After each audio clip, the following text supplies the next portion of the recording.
Hello साथीहरू, good morning. आज चाहिँ मैले यसरी मस्यौराको अचार बनाएँ हैन। मलाई एकदम खान मन लागेपछि चाहिँ म चाहिँ बनाइहाल्छु अनि खाइ पनि हाल्छु।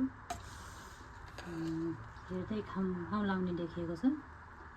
हजुरहरूलाई पनि मन पर्छ कि पर्दैन? यसरी मस्यौरालाई पनि अचार बनाउन मिल्छ अनि खाने बेलामा रस एकदम झलक्क रस पनि आउँछ।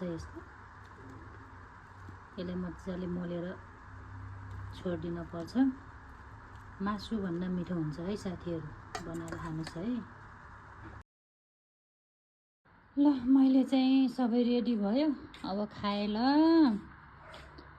हजुरहरूलाई नि मन पर्छ कि पर्दैन? मलाई चाहिँ यस्तो मनपर्छ है। मन पर्छ भने बनाएर खानुहोस् है, जाँगर गर्नुहोस्। फेरि अरूको देखेर ठोक्निल्ने चाहिँ होइन नि। फेरि हल्का रमाइलो त्यसका बाजे।